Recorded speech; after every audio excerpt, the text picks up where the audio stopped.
श्री स्वामी समर्थ। आपल्या सर्वांना माहीत आहे की 31 मार्च या दिवशी स्वामी समर्थ महाराज प्रकट दिन आहे आणि या निमित्ताने भरपूर दत्तसेवेकरी आणि स्वामी भक्त या काही प्रभावी सेवा करत असतात। आता आपल्यापैकी बऱ्याच जणांनी 21 दिवसांच्या सेवा केल्या देखील असतील। आता ज्यांना 21 दिवसांच्या सेवा करायला शक्य झालं नाही त्यांनी किमान 11 दिवसांच्या या स्वामींच्या प्रभावी सेवा करायच्या आहेत। या सेवा आपल्याला किती तारखेपासून करायला सुरुवात करायच्या आहेत, सेवा कोणती करायची आहे याविषयीची थोडक्यात माहिती आपण पाहणार आहोत। गेल्या वर्षी देखील आपण या सेवेविषयी व्हिडिओ बनवले होते, परंतु पुन्हा आपण एकदा या विषयावर व्हिडिओ बनवत आहोत आणि पुन्हा एकदा आपण या विषयाची माहिती पाहणार आहोत। पहा, ज्यांना 21 दिवसांच्या सेवा करायला अजिबात वेळ मिळाला नाही त्यांनी किमान स्वामींच्या 11 दिवसाच्या अत्यंत प्रभावी या सेवा करायच्या आहेत। जर का तुम्ही खूप अडचणीत असाल, नोकरीत यश मिळत नसेल, काही करून तुमची कामं पूर्ण होत नसेल, मूल बाळ होत नसेल, संतान सुख मिळत नसेल, विवाहात अडचणी येत असतील, अशा बऱ्याच अडचणींसाठी तुम्ही एकच सेवा करू शकता। सेवा करताना ती अगदी मनापासून पूर्ण श्रद्धेने करायची आहे। काहींना अजिबात वेळ नसतो, परंतु या 11 दिवसात तुम्ही तुमचा थोडा वेळ काढून किंवा थोडं सकाळी लवकर उठून तुम्ही तुमच्यासाठी या सेवा आवर्जून करायच्या आहेत आणि ही सेवा केल्याचे फळ तुम्हाला मिळाल्याचा अनुभव नक्की येईल। स्वामींची आपण जितकी सेवा करतो तेवढी सेवा ही कमीच असते। आपण जी काही सेवा केली याचं फळ स्वामी समर्थ महाराज योग्य वेळ येईल त्यावेळेस नक्की देत असतात। आपण त्यांच्यासाठी एक सेवा म्हणून ही सेवा करायची आहे।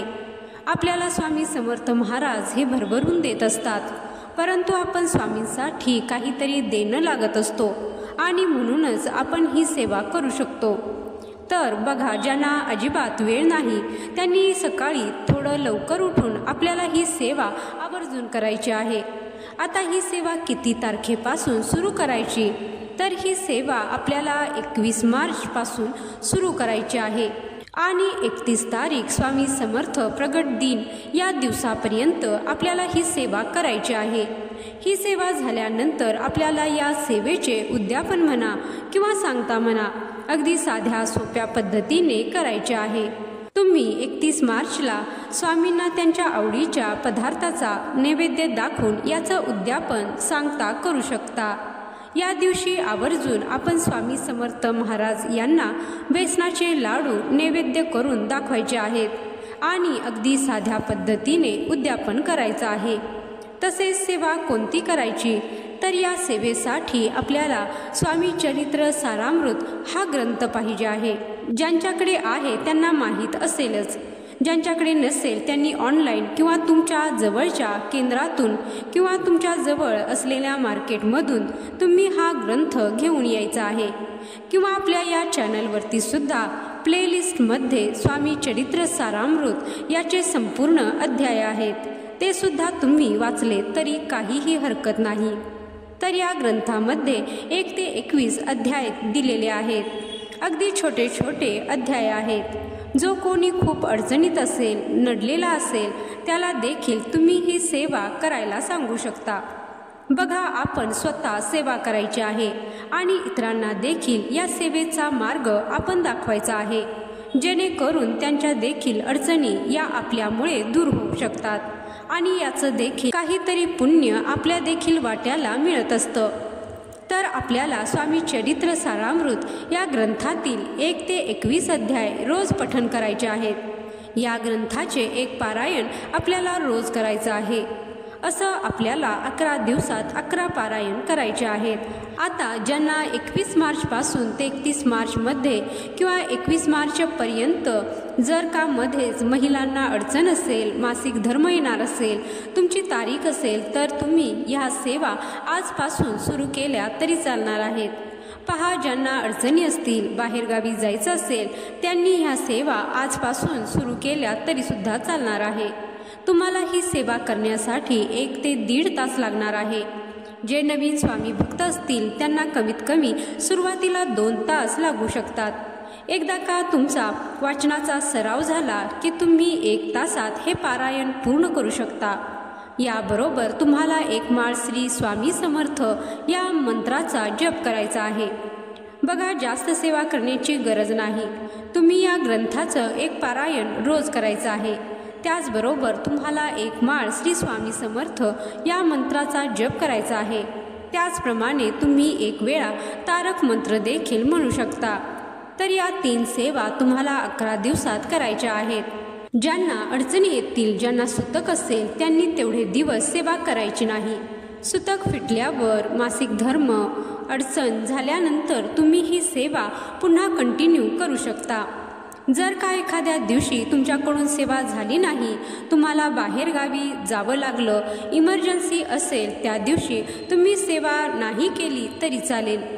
तुम्ही दुसऱ्या दिवशी 2दा सेवा करून तुमचा राहिलेला दिवस भरून काढू शकता। सेवेचे नियम कोणते तर पहा, तुम्हाला परान्न वर्ज्य करायचं आहे।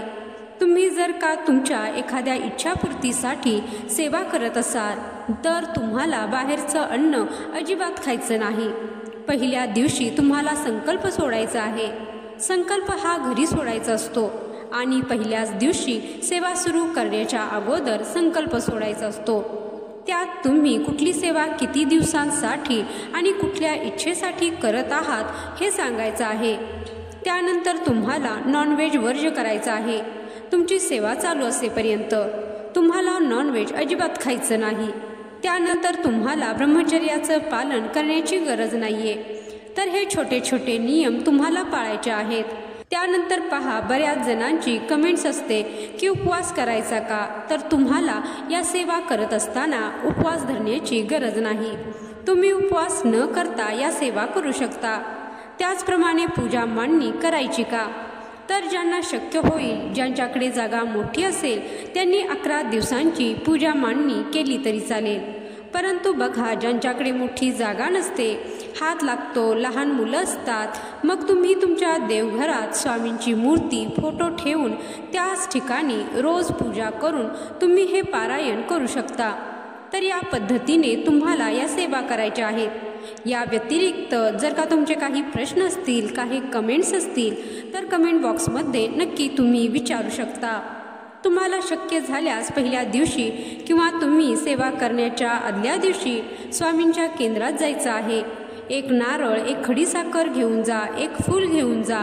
स्वामींसमोर तुम्हाला नारळ, खडीसाखर ठेवायचं आहे। तुमची जर का खूप दृढ इच्छा असेल, खूप मोठ्या इच्छेसाठी तुम्ही हे पारायण करणार असाल, तर तुम्हाला ती इच्छा स्वामींना सांगायची आहे।